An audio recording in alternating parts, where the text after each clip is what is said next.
चुनावी नगाड़ा बज चुका है, चुनावी दुंदुभी जो है वो हुंकार भर रही है। आने वाले 6 दिन के बाद में, यानी कि आज से ठीक 6 दिन बाद फरीदाबाद के लिए, हरियाणा के लिए लोकसभा के प्रत्याशियों के नामांकन शुरू हो जाएंगे। भारतीय जनता पार्टी अपने टिकट अनाउंस कर चुकी है और मैं आपसे बात कर रहा हूं फरीदाबाद को लेकर के। एक विशेष शख्सियत से आपको मिलवाऊंगा। फरीदाबाद को लेकर भारतीय जनता पार्टी अपना ऐलान कर चुकी है, कृष्णपाल गुर्जर उनके कैंडिडेट होंगे। जननायक जनता पार्टी अपना प्रत्याशी उतार चुकी है, नलिन हुड्डा उनके प्रत्याशी होंगे। इंडियन नेशनल लोकदल ने आज ही अपना कैंडिडेट अनाउंस किया है, सुनील तेवतिया जो राजा नाहर सिंह के वंशज हैं वो उनके कैंडिडेट होंगे। इंतजार मुख्य पार्टी का है, मुख्य विपक्षी पार्टी जो कांग्रेस की, कांग्रेस का चेहरा कौन आएगा। इस मुद्दे को लेकर मैं कि कौन चेहरा होगा और फरीदाबाद का इलेक्शन किस दिशा में जाएगा, मेरे साथ मौजूद हैं राजनीतिक शख्सियत रहे हैं, राजनीतिक आज तो नहीं है पर राजनीतिक हस्ती जरूर रहे हैं, विश्लेषक रहे हैं जी। राजनीतिक विश्लेषक कह सकते हैं, पारस भारद्वाज जी। और जो सभी दर्शकों को नमस्कार। पारस भारद्वाज जी का मैं आपसे एक छोटा सा परिचय करा दूं कि ये भारतीय जनता पार्टी में बहुत लंबे समय तक कार्य किया है। उनका सोशल मीडिया और मीडिया सेल देखते रहे हैं और चुनावी राजनीति को बहुत पास से समझते हैं जी। भारद्वाज जी, चुनाव घोषित हो चुका है। कृष्णपाल गुर्जर जी कैंडिडेट भारतीय जनता पार्टी के हैं, 2 कैंडिडेट और भी है, मैंने उनके नाम अभी लिए जी। कांग्रेस के कैंडिडेट का इंतजार है जी। 2 कैंडिडेट्स के नाम चल रहे हैं कांग्रेस के लिए, एक करण सिंह दलार और एक महेंद्र प्रताप सिंह जी। कौन सा कैंडिडेट आपकी नज़र में कृष्णपाल गुर्जर जी के लिए बड़ी चुनौती बन सकता है? संजय जी, बड़ा ट्रिकी कुछ सवाल पूछा आपने और मैं ये मानता हूं कि फरीदाबाद का जो आज का जो पॉलिटिकल परिप्रेक्ष्य है, शायद इसमें कैंडिडेट बहुत ज़्यादा महत्व नहीं रख रहा जी। हाँ, उसके कुछ ना कुछ अपने हर कैंडिडेट के कुछ ना कुछ प्लस और कुछ ना कुछ माइनस, कुछ ना कुछ प्रॉस, कुछ ना कुछ कॉन्स रहते हैं। लेकिन आज जो एक जनता का जो मूड है, जनता का मूड आज एंटी इनकम्बेंसी इतनी ज़्यादा बढ़ चुकी है। आज फरीदाबाद के अंदर पब्लिक इतना, जो जनता है वो इतना वो बदलाव चाह रही है। और कांग्रेस ने, मैं मानता हूँ कि जो टिकट बंटवारे में जो डिले किया है, ये मेरा ऐसा व्यक्तिगत मानना है, इससे कहीं ना कहीं कांग्रेस को एक लाभ हुआ है। ठीक है, एक साइकोलॉजिकल एडवांटेज है। आप ये समझ लीजिए कि मैं और आप आज करण सिंह दलाल जी पर और महेंद्र प्रताप जी पर चर्चा कर रहे हैं। आज कहीं पर भी आप शहर में चले जाइए, आप किसी शादी ब्याह में चले जाइए, आप किसी जसोटन में चले जाइए, आप कहीं किसी गमी में चले जाइए, सबके यहाँ पर चर्चा सिर्फ ये है कि भाई टिकट किसको मिल रही है कांग्रेस की जी। इतनी चर्चा है कांग्रेस की, मैं कह रहा हूँ जी 2 करोड़ रुपए खर्च करती तब भी नहीं चर्चा, मतलब बहुत बड़ी उन्होंने क्यूरियोसिटी बना दी लोगों के लिए, क्यूरियोसिटी बना दी। कौन आएगा। आज बीजेपी के बारे में कोई बात नहीं कर रहा है क्योंकि कैंडिडेट अनाउंस है, उनकी रैलियों के बारे में चर्चा नहीं हो रही है, उनके इश्यूज के बारे में चर्चा नहीं हो रही है। चर्चा किस बात पे हो रही है? करण दलाल या महेंद्र प्रताप, कांग्रेस टिकट किसको दे रही है, टिकट आज अनाउंस हुई नहीं हुई, लिस्ट आज आई है नहीं आई है। रात के 11-11 बजे तक भी फोन आते रहते हैं कि मेरे पास कि भाई साहब टिकट वो अनाउंस हो गई या नहीं हुई है, भाई कहीं फलाने मीडिया पे चल रही थी जी, ये हो गया, फलाने में चल रही थी। तो आप ये देखिए कि जो बेसिकली पॉलिटिक्स क्या है, it is all about perception ji, कि परसेप्शन क्या है। ठीक बात। तो आज जो हमने क्यूरियोसिटी डेवलप कर दी है, चाहे वो इन्होंने जानबूझ के की है या इनसे बाय चांस हो गई है, whether it's an accidental curiosity या it is a design curiosity, वो एक अलग विषय है। लेकिन आज की डेट में चर्चा केवल और केवल कांग्रेस की है शहर में, और किसी की नहीं है जी।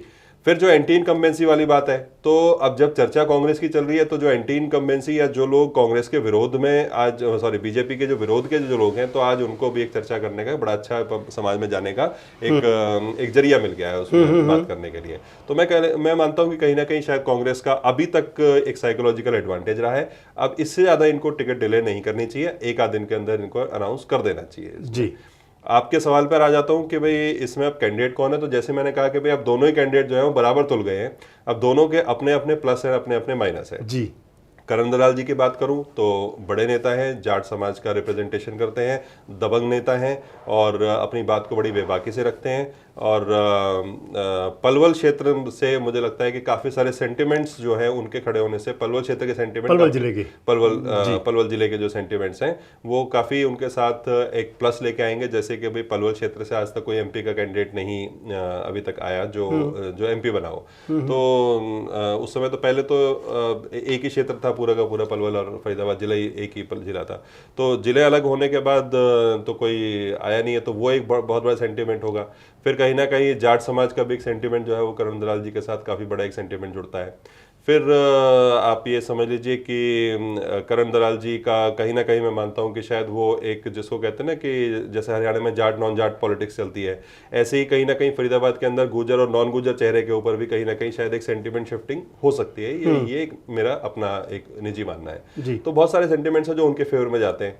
उसी तरीके से अगर मैं चौधरी महेंद्र प्रताप जी की बात करूं तो उनके फेवर में बहुत सारे प्लस पॉइंट्स हैं, जैसे कि उनकी बहुत पुरानी छवि, एक अच्छे नेता की जो छवि है वो कैरी करते हैं अपने साथ। दूसरी बात यह है कि उनके पारिवारिक संबंध, यहाँ पर जितने मौजिज परिवार हैं जो इस क्षेत्र के अंदर, चाहे वो केवल बड़खल क्षेत्र से नहीं, पहले मेवला महाराजपुर बहुत बड़ा क्षेत्र था, तो फरीदाबाद में भी उनके बहुत अच्छे संबंध है लोगों के साथ, तिगांव विधानसभा क्षेत्र में भी है, बड़खल विधानसभा क्षेत्र भी है। तो जो तीन बड़ी डिसाइडिंग जो फैक्टर्स हैं, जो तीन बड़ी जो डिसाइडिंग जो असेंबली आपके मेवला महाराजपुर कुछ पार्ट एनआईटी में भी आया होगा शायद? कुछ नहीं, एनआईटी में तो शायद नहीं आया, मेरी जानकारी में शायद नहीं है ऐसा, लेकिन हाँ फरीदाबाद, बड़खल और तिगांव ये मिलाकर तो मेवला महाराजपुर का काफी सारा हिस्सा जो है वो आया और वहां से राजनीति करते रहे हैं। दूसरा बड़ा फैक्टर उनके साथ ये है कि भाई अगर हम कास्ट वाइज की, अगर हम कम्युनिटी वाइज की बात करें तो कहीं ना कहीं गुर्जर समाज के अंदर चौधरी महेंद्र प्रताप जी का प्रभाव कृष्णपाल जी से कहीं ना कहीं ज्यादा प्रभाव माना जाता है। रीजन बीइंग कि पुराना परिवार है जी, चौधरी नेतराम जी जो इनके आदरणीय जो पिताजी थे, तो वो नेहरू के समय से राजनीति करते आ रहे हैं। तो सबसे पुराना राजनीतिक परिवार का अगर मैं बात करूँ तो चौधरी महेंद्र प्रताप जी का परिवार सबसे। नेतराम जी की क्या, नेहरू जी के टाइम पर क्या उस समय यहाँ से शायद वो काउंसलर रहे थे, उसके बाद इंदिरा गांधी के साथ तो काफी लंबे समय तक काम करते रहे वो। तो मतलब तब से लेकर ये आज तक राजनीतिक में मतलब तीसरी पीढ़ी कांग्रेस में इनकी है जी। चौधरी महेंद्र प्रताप जी बिल्कुल बेदाग छवि के नेता रहे हैं, इनके ऊपर भ्रष्टाचार का कभी कोई आरोप नहीं लगाए और बड़े सुलझे हुए नेता हैं। पब्लिक डीलिंग बड़ी इनके सॉफ्ट पब्लिक डीलिंग है लोगों के साथ। और सबसे बड़ी बात यह है कि ये कम्युनिटी के लीडर की बजाय अक्रॉस द कम्युनिटी इन्होंने लीडरशिप अपनी दिखाई है। नॉन गुजर्स के अंदर, नॉन जो अपनी कम्युनिटी से अलग जो कम्युनिटीज हैं वहां पर इनका बड़ा अच्छा प्रभाव है। तो वो एक इनके लिए साथ एक बहुत बड़ा प्लस पॉइंट्स उनके साथ हो जाते हैं। और परिवार जो है उनके साथ पुराने टाइम से लोग जो इनके साथ जुड़े हुए हैं, तो कहीं ना कहीं मुझे लगता है कि जो गुर्जर समाज का जो वोट बैंक है, जो कहीं 2.25-2.5 लाख के आसपास का जो वोट बैंक है, वो कहीं ना कहीं उसमें उस वोट बैंक को बाइफरकेशन करने में चौधरी महेंद्र प्रताप जी कामयाब होंगे। जो कहीं ना कहीं मुझे लगता है शायद करण दलाल जी की तरफ वो वाला जो गुर्जर वोट्स का जो बाइफरकेशन है वो नहीं हो पाएगा। महेंद्र प्रताप जी का अलग, जो उन्होंने बताया पारस जी ने, कि महेंद्र प्रताप जी का एक अलग हो रहा है और करण धन सिंह दलाल का उनका अलग हो रहा है। तो ये तो जब इलेक्शन में कैंपेन किस तरीके से की जाती है, लोगों तक कैसे बात अपनी समझाई जाती है, कैसे पहुंचाई जाती है, और पब्लिक अपना भविष्य का नेता इन दोनों में से किसको देखती है, तो ये तो इलेक्शन तो मैंने बताया ना जी कि हर इट्स ऑल अबाउट परसेप्शन। तो ये तो हर घंटे में परसेप्शन चेंज हो जाती है। एक नेता के एक बयान के ऊपर पूरी परसेप्शन चेंज हो जाती है ना जी। अभी कृष्णपाल जी का जैसे एक बयान आया जो बनिया समाज के लिए, उन्होंने शायद किसी से फोन के रिकॉर्डिंग चल रही थी, वो तो कह रहे हैं कि वो फेक था, गलत था। नहीं, वो ऐसा कह रहे हैं, लेकिन वो है या नहीं वो एक अलग विषय है जी। लेकिन बात ये कि उससे एक कम्युनिटी के अंदर एक मैसेज चला गया। उन्होंने हो सकता है डैमेज कंट्रोल कर लिया होगा उस चीज को करने का, लेकिन बात मैं उदाहरण के रूप में जो आपसे बात बोली कि भाई एक बयान से ही पूरी पॉलिटिक्स बदल जाती है। बिल्कुल चुनाव में चलता है सब कुछ, सब चीज चलता है। पारस जी अभी आप बता रहे थे ना कि आपको एक जानकारी मैं भी दे दूं कि पलवल से करण सिंह दलाल, ये ठीक है कि बड़ा चेहरा है और करण सिंह दलाल जो आपने कहा था कैंडिडेट पहली बार होगा, तो ये सभी को, और मैं भी कई बार कहता रहा हूं, लेकिन इसमें अब मैं भी खुद को ठीक कर लूं और आपको बता दूं कि पलवल से वैसे 2 लोग पहले चुनाव लड़ चुके हैं। चौधरी चेतीलाल वर्मा को 96 में टिकट दिया था ओम प्रकाश चौटाला, चौधरी देवीलाल की पार्टी ने, इंडियन नेशनल लोकदल ने। और इससे पहले जो 2019 का चुनाव था, इसमें भी इंडियन नेशनल लोकदल ने महेंद्र सिंह चौहान को टिकट दिया था। महेंद्र सिंह चौहान अटोहा गांव से आते हैं पलवल के, और चौधरी चेतीलाल वर्मा छज्जू नगर गांव का उनका मूल था। लेकिन ये जरूर है कि रूरल पार्टी, क्षेत्रीय पार्टी ने टिकट दिया, और जिस क्षेत्रीय पार्टी ने टिकट दिया वो दोनों चुनाव में अपने सबसे नीचे वाले स्तर पर थी। इंडियन नेशनल लोकदल 1996 में भी उनकी स्थिति बहुत अच्छी नहीं थी, और मैं कहूँगा बहुत ख़राब स्थिति थी। और 2019 में तो इंडियन नेशनल लोकदल का कोई सिस्टम ही कुछ नहीं बन सक पाया था, बहुत बुरी हालत थी। लेकिन अब ज़रूर है कि अगर पलवल की बात आती है और करण सिंह दलाल की बात आती है, तो फिर लोग इसी बात को इसलिए कहते हैं कि पहली बार किसी बड़े चेहरे को और मैं- बड़ी पार्टी मैं उस मैदान में लाएगी? मैं संजय जी उस परिप्रेक्ष्य में कह रहा था जब ये जिले अलग अलग हुए, जी। पहले तो क्षेत्र एक ही था, ये फरीदाबाद नहीं भी नहीं, जिले के दोनों, अंदर आते हाँ थे। दोनों नहीं, जिला अलग था। हाँ। पिछला बार भी जिला अलग था और 1996 में जिला एक था, बिल्कुल मान लेंगे। वो जिला एक था जी। और 2000 उसकी जो आप बात करें वो तो देखो, अब ऐसे तो कैंडिडेट्स आज सभी आते हैं। उभरते हैं। जी, जी, मैं जी। मेजर पार्टीज की बात बिल्कुल कर रहा हूं ठीक बात, कि बिल्कुल भाई ठीक बात। वहां से ऐसा कोई जिसको कहते हैं भाई कंपटीशन देने वाला कोई चेहरा जो है वो पलवल की तरफ से किसी मेजर जो राष्ट्रीय पार्टी है उन्होंने नहीं दिया। जी। ठीक है, वो मेरा परिवेश। खैर उससे कोई फर्क नहीं है, वो बात सारी यहाँ पर ये हो रही है कि भाई दोनों में से कौन चेहरा ज्यादा टक्कर ज्यादा मजबूत हाँ वही, हम है, वो करण दे सिंह सकता है। दलाल और महेंद्र प्रताप जी की बात कर रहे थे जो कि कौन अच्छा, सा। अब अगर हम बात करते हैं कि भाई इनके कंपटीशन में तो कृष्णपाल जी ही रहेंगे। कृष्णपाल जी की अगर हम 2019 में देखें तो पृथला ऑनवर्ड्स इनकी खिलाफत काफी रही पिछली बार, चाहे भले इनको बाद में वोट मिल गई, वहां से मोदी जी के नाम पर वोट मिल गई, लेकिन जितना भी विरोध अगर इनका पहले भी हुआ, चाहे काले झंडे दिखाने जितना विरोध था जी। उतनी ज्यादा वोट मिली थी। हाँ अब आपको देखूं, अगर मैं बताऊं कृष्णपाल जी का, तो हथीन में विरोध था उनका, लेकिन हथीन में पहली बार 2014 में भी हार के आए थे। 2019 में हथीन से कृष्णपाल गुर्जर जीत के आए लगभग 5000 वोट के आसपास। पलवल के अंदर विरोध था, तो पलवल के अंदर तो बम्पर मेजोरिटी मिली उनको, 85,000 से ज़्यादा वोटों से जीत के आए। होडल का अगर एरिया था तो होडल के अंदर 60,000 से ज़्यादा जीत के आए। पृथला इवन जो कंप्लीट रूरल है, पृथला से भी उनकी जीत 60-70 के आसपास रही। उसमें ना देखो संजय जी, ऐसा है बहुत सारी चीजें होती हैं, जैसा कि 2014 का जो इलेक्शन था, मैं आपका 14 से 19 और 19 से 24 पे लेकर आता हूँ। 2014 का जो इलेक्शन था, मैं मानता हूं कि उसमें लोगों ने बीजेपी को वोट नहीं दिया था, उन्होंने एंटी कांग्रेस वोट दिया था, कांग्रेस को हराना आप था। उस टाइम बीजेपी के मीडिया मैं संभालते थे क्या? नहीं, मैं नहीं संभाल रहा था। 2014 में नहीं संभालते नहीं, थे। 2014 में मैंने 2016 से मैंने अलग अलग स्टेट्स में काम करना शुरू किया। जी। 2014 में लोगों ने एंटी कांग्रेस वोट दिया था। ठीक है जी, बीजेपी का एक इंडिया अगेंस्ट करप्शन था, बहुत सारे प्रोपेगेंडा चले उस समय। इंडिया और तो केजरीवाल जी वाला जो हुआ, इंडिया पर अगेंस्ट प्रशांत किशोर जी भी थे, उसके अंदर बहुत सारे लोग इन्वॉल्व वो थे। बीजेपी की भी टीम थी, लोग उसको मानते बीजेपी थे की भी उसको, टीम थी। तो उन्होंने एक माहौल क्रिएट किया जो एंटी कांग्रेस माहौल था कि भाई कांग्रेस ने पता नहीं कि देश का क्या लूट दिया कि भाई अब इनको हटाना है बस। तो एक धुन चढ़ गई लोगों के ऊपर कि भाई कांग्रेस को हराना है जी। और सामने विकल्प था बीजेपी, तो उन्होंने धड़ाधड़ बीजेपी को बना दिया जी। 14 का इलेक्शन ऐसे हुआ। 2018 में कुछ खिलाफत होनी शुरू हो गई बीजेपी की, जगह जगह पर विरोध के सुर दिखाई देने लग गए पब्लिक के अंदर। लेकिन 2019 के अंदर पुलवामा जैसा एक दुर्भाग्यपूर्ण एक दुर्घटना हुई हमारे देश में, फिर सर्जिकल स्ट्राइक हुई और एक नेशनलिस्ट जो वेव है वो इतनी जबरदस्त राष्ट्रीयता की भावना चल पड़ी। ऐसी वो हो गई कि भाई लोगों को लगा कि भाई जिसने पाकिस्तान के ऊपर एक सर्जिकल स्ट्राइक करने का जो काम किया है, तो ऐसा ही हमें प्रधानमंत्री चाहिए और मोदी ही चाहिए। खैर सर्जिकल स्ट्राइक तो पहले भी बहुत हुई थी, लेकिन उसको बहुत बड़ा कर दिया गया। हाईलाइट हो जाता है ना जी। हाँ, हाईलाइट उसको हाईलाइट किया गया। अब ये राम नवमी वाले दिन इन्होंने राम लला के ऊपर जो सूर्य के किरणों का वो किया, उसको हाईलाइट कर वो कर रहे हैं, जबकि बाद में फिर आने लगा कि ये तो लेजर लाइट से इन्होंने वो कर दिया। ठीक है, इस तरह की मतलब बहुत तरह की वो चीजें रहती है। कहने का भाव ये है कि भाई बीजेपी का प्रचार तंत्र बहुत मजबूत है, तो उस चीज को जैसे प्रचारित प्रसारित किया गया। चलिए 19 में मुद्दा बना वो अब पुलवामा, अब 24 अब उसमें क्या था जी, 19 के अंदर तो आप किसी मर्जी को खड़ा कर देते संजय जी, आप या मैं भी खड़े हो जाते तो भी हम बीजेपी के टिकट पर यहाँ पर सांसद का चुनाव जीत जाते।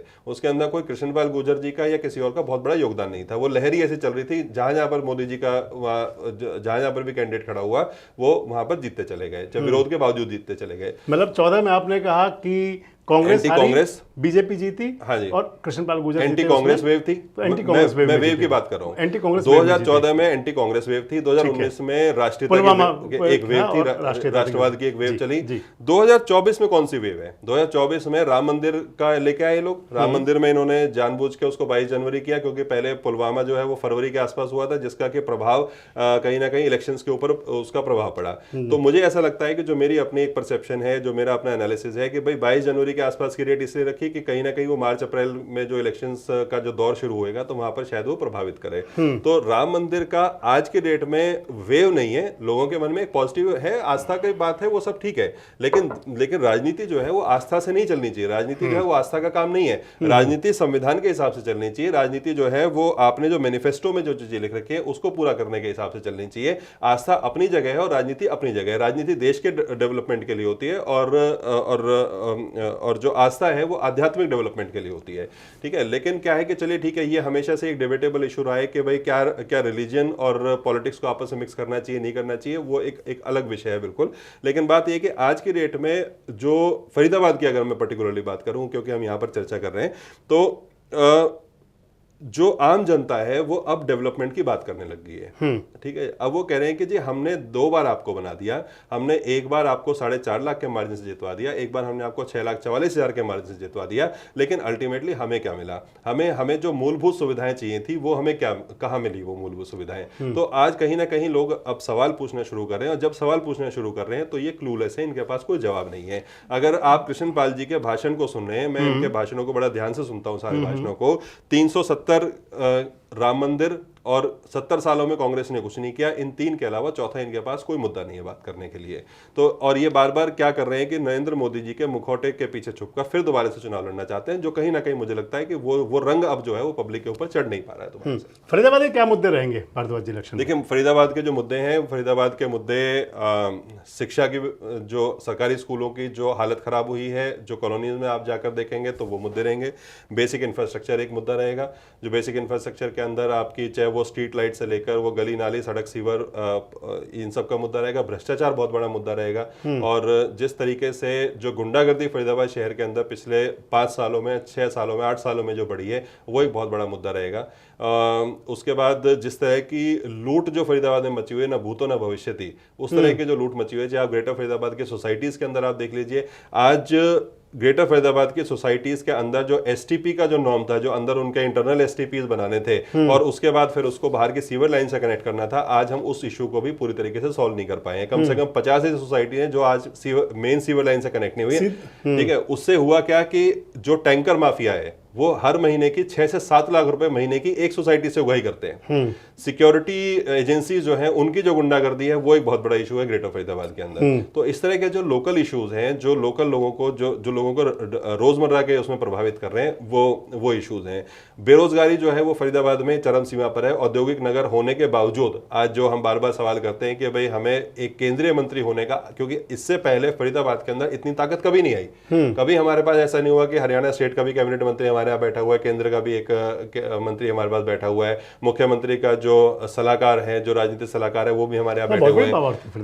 चेयरमैन जो है, आज हर क्षेत्र के अंदर एक कोई ना कोई चेयरमैनशिप जो है वो हमारे क्षेत्र के अंदर आई है। तो मैं इसके लिए धन्यवाद दूंगा हरियाणा सरकार का कि उन्होंने फरीदाबाद जैसे शहर से इतने सारे जो महत्वपूर्ण पोस्टिंग्स हैं वो दी, लेकिन उसका लाभ आम जनता को तो कुछ नहीं मिल पाया। आज हमारे पास कहीं पर भी रोने की जगह नहीं है जहां पर कि हम जाकर किसी नेता के पास कि हमारे ये काम नहीं हुआ, या हमसे यहाँ भ्रष्टाचार मांगा जा, या यहाँ पैसा मांगा जा रहा है। प्रॉपर्टी आईडी के 15-15 हजार रुपए ले रहे हैं प्रॉपर्टी आईडी बनाने के, विधवा पेंशन लेने के 5-5 हजार रुपए ले लेते हैं, 2.5-3 हजार रुपए ले रहे हैं विधवा पेंशन बनाने के। तो ये सब चीजें जो मूलभूत जो लोग जो परेशान हैं, आज मुझे लगता है कि कहीं ना कहीं ये इश्यूज रहेंगे, और यही कारण है कि जो बड़ी स्ट्रॉन्ग एंटी इनकम्बेंसी जो अंडर करंट चल रहा है, उसका कारण सिर्फ ये है कि भाई आज जनता बिल्कुल त्रस्त हो चुकी है। अंतिम सवाल पे जाऊं उससे पहले आपसे फिर एक बार दोबारा वहीं आता हूं। अभी आपने कहा कि कैंडिडेट कौन होगा कांग्रेस का ये मुद्दा नहीं है जी। कृष्णपाल गुर्जर के मुकाबले में जो भाजपा के प्रत्याशी हैं उनके सामने करण सिंह दलाल होंगे या महेंद्र प्रताप होंगे, ये कोई मुद्दा नहीं है। तो आपको क्या लगता है कि क्या इतने निकट तक चुनाव जाएगा?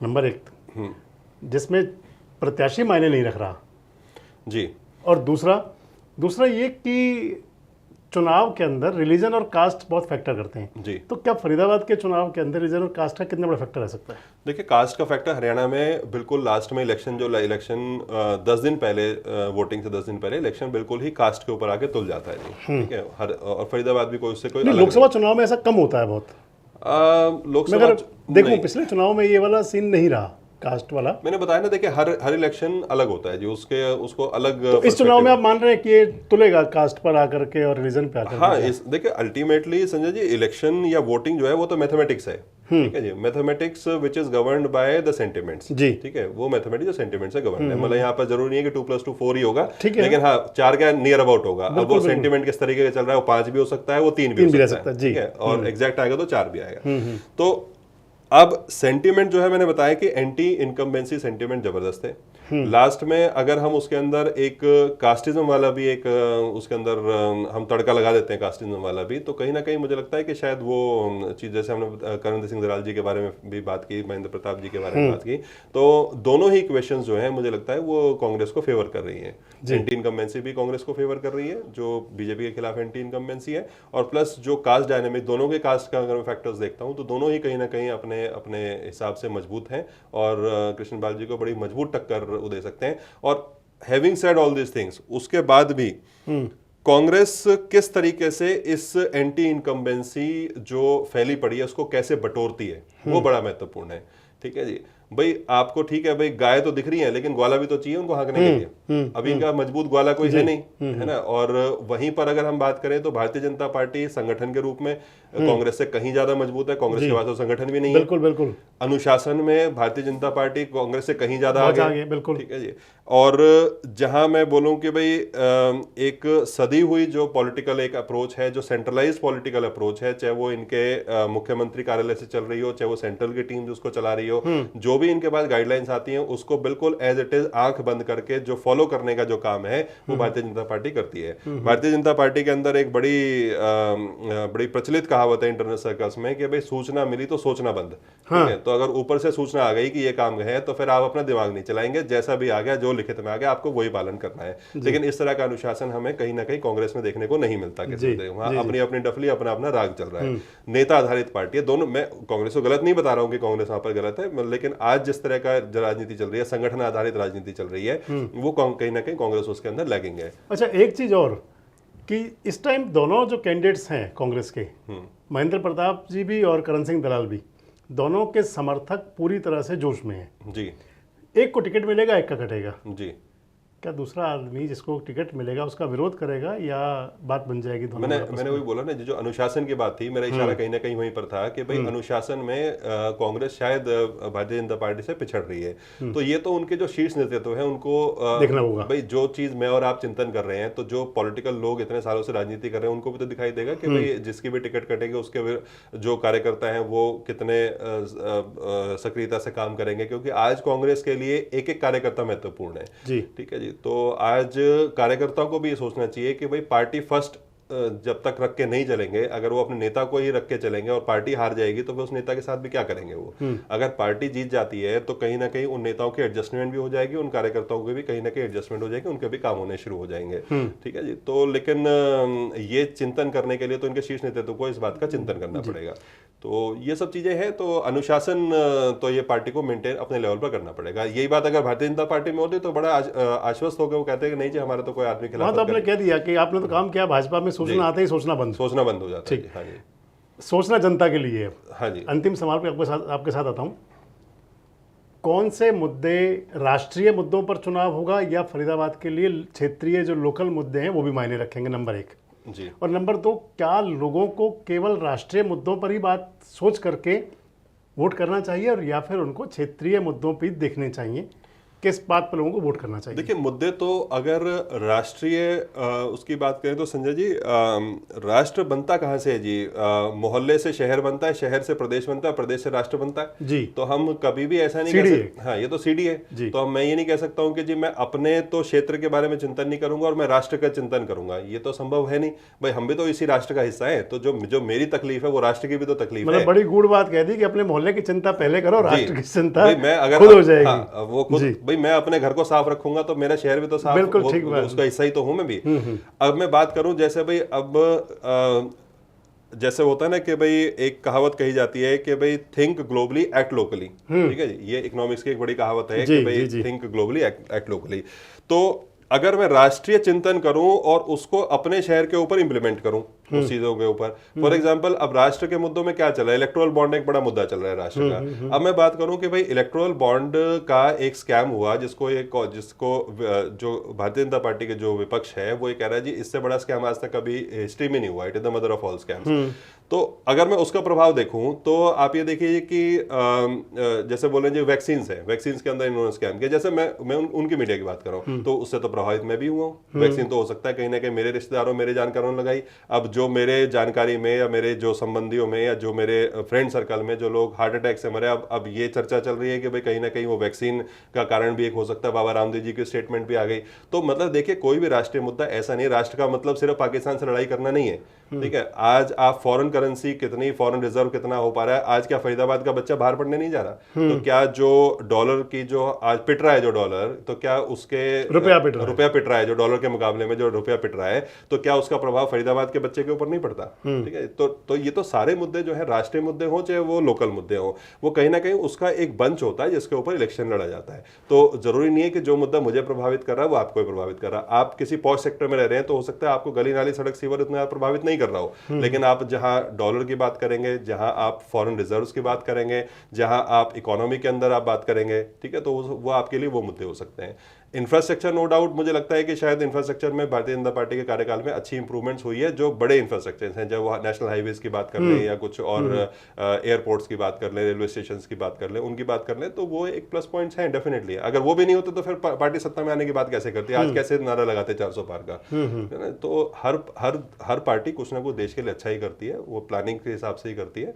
तो ये तो अब जनता किस चीज से टच हो रही है उसके ऊपर वोटिंग होती है। तो जनता को दोनों मुद्दों पे जाना चाहिए, क्षेत्रीय भी, अपने जो लोकल मुद्दे हैं उन पर भी फोकस करना चाहिए और राष्ट्रीय मुद्दों पर भी बात होनी चाहिए जी। दोनों को कंबाइन करके, दोनों पे कंबाइन करके ही बात करनी। क्योंकि देखिए, मुझे रोजमर्रा के जीवन में तो मुझे तो लोकल मुद्दों से ही अपने आप को करना है। फरीदाबाद जो है वो चारों तरफ से टोल से घिरा हुआ है। अब मेरे लिए तो बहुत बड़ा मुद्दा है, ठीक है। अब वो चाहे नेशनल हाईवे वालों ने टोल लगा रखा है, अगर मैं बात करूं एनएचआई के टोल की बात करूं तो राष्ट्रीय मुद्दा बन गया है। तो कि भाई एनएचआई ने फरीदाबाद को पूरा टोल से बंद कर दिया।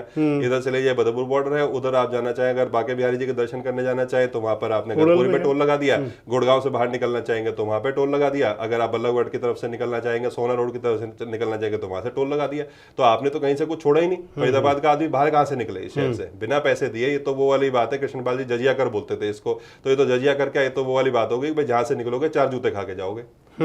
तो उस तरह का आपने एक वो बना दिया। तो मेरे लिए तो ये बहुत बड़ा मुद्दा है। भाई रोज मैं जैसे ही बाहर निकलूंगा मेरे 100 रुपए तो लगने हैं, जो टोल के खाली लगने ही लगने हैं। जी जी, है ना? तो ये सारी चीजें, तो ये थी राजनीतिक बात पारस जी के साथ, जिसके अंदर कि हमने एक मुद्दा रखा था कि इनके साथ चर्चा का, क्योंकि कल शायद टिकट या आने वाले 2-4 दिन में टिकट कांग्रेस की हो सकती है। कांग्रेस से कैंडिडेट कौन मजबूत होगा, जिसमें उन्होंने बताया कि अब चेहरा मायने नहीं रखता, पार्टी को लेकर के चुनाव होगा, नंबर 1। नंबर 2, हमने इनसे पूछा कि मुद्दे क्षेत्रीय होने चाहिए या राष्ट्रीय होने चाहिए। तो पारस जी का बड़ा सटीक जवाब था, और ये सभी के लिए है कि पहले गांव और फिर देश। मेरा गांव मेरा देश जैसे एक फिल्म थी, गांव भी उतना ही मायने रखता है जितना देश मायने रखता है। तो लोगों के लिए क्षेत्रीय मुद्दे भी, जो पारस जी ने बताया, उतने ही मायने रखेंगे जितने राष्ट्र के मुद्दे जो पार्टियों द्वारा, सरकार द्वारा, विपक्ष द्वारा लाए जा रहे हैं। किन मुद्दों पर चुनाव होगा, इन पर आगे भी आपसे निरंतर बात किया करेंगे। और इसमें बस छोटी सी महत्वपूर्ण बात एक और ऐड कर दूं कि किसी भी नेता के लिए, चाहे वो बड़ी पंचायत में जाने के लिए पब्लिक के पास आ रहा है, चाहे वो छोटी पंचायत में जाने के लिए पास आ रहा है, चाहे वो आपके गांव के सरपंच के लिए पास आ रहा है, आपके पास आ रहा है, जनता के पास, जनता को उसकी जवाबदेही तय करनी चाहिए। बिल्कुल, जनता अकाउंटेबिलिटी जो है ना, वो डेमोक्रेसी के अंदर सबसे महत्वपूर्ण चीज है। अगर राजनेताओं की जवाबदेही नहीं होगी तो फिर तो सत्ता बेलगाम हमेशा रहेगी, और वो होता रहा है बीच में कई बार, और जनता ने उसको भुगता है। अब हमारे यहाँ 10 साल से मझौली का पुल नहीं बन पाया जी, तो ये अकाउंटेबिलिटी तय करनी पड़ेगी कि 2014 में जब कृष्णपाल जी ने कहा था कि भाई अब मैं यहाँ पर आ गया हूँ, तो अगर 5 साल के अंदर मझौली का पुल नहीं बना तो मैं राजनीति छोड़ दूंगा, ये उनके ऑन रिकॉर्ड स्टेटमेंट है। तो ये जवाबदेही तय करनी पड़ेगी। जब आप मैनिफेस्टो लेके आते हो, जब आप एक मैनिफेस्टो, मैं ऐसा मानता हूं कि मैनिफेस्टो जो है वो it is like a contract, it is like a contract with the public. मैंने आपको अगर ये बोला जी साहब आप मुझे ले आओ तो मैं ये चीजें करूंगा, और मैं वो नहीं करता हूं, तो मेरे ऊपर एक जालसाजी का 420 का मुकदमा चलना चाहिए किसी पॉलिटिकल पार्टी के ऊपर, ठीक है। तो पब्लिक उसकी अकाउंटेबिलिटी तय करे, उनको हटाए, इसलिए 5 साल में इलेक्शन होते हैं। अगर अकाउंटेबिलिटी तय नहीं करनी होती, जवाबदेही नहीं तय करनी होती, तो इलेक्शन करवाने की जरूरत ही क्या थी? एक बार बन गए थे, फिर आगे से आगे चलता रहता। बिल्कुल बिल्कुल। तो चाहे वो घोषणा पत्र हो, चाहे वो मैनिफेस्टो हो, चाहे वो भारतीय जनता पार्टी का संकल्प पत्र होता है, उस सभी को लेकर उन पर भी बात होगी। क्षेत्रीय मुद्दे भी होंगे, राष्ट्रीय मुद्दे भी होंगे, और जब तक चुनाव होगा इन मुद्दों पर हम कहीं ना कहीं, कभी ना कभी आपसे मिलते रहेंगे, आपसे बात करते रहेंगे, मिलवाते रहेंगे, और शख्सियतों से भी उस क्षेत्र की, चाहे वो फरीदाबाद और चाहे वो हरियाणा का कोई भी लोकसभा क्षेत्र हो, आपके साथ निरंतर जुड़े रहेंगे और कोशिश करेंगे कि आपके समक्ष वो लाएं जो वहाँ की जनता चाहती है। आज के लिए इतना ही। कल फिर अगली कड़ी में फिर किसी और शख्सियत से मुलाकात करेंगे और आपको बताएंगे उस क्षेत्र के बारे में। तब तक हमारे साथ जुड़े रहें, देखते रहें देश रोजाना। नमस्कार, धन्यवाद। नमस्कार। हमारे साथ जुड़े रहने के लिए देखते रहिए देश रोजाना का YouTube चैनल। सब्सक्राइब कीजिए, साथ ही देश रोजाना की खबरें सबसे पहले देखने के लिए प्रेस कीजिए बेल आइकन।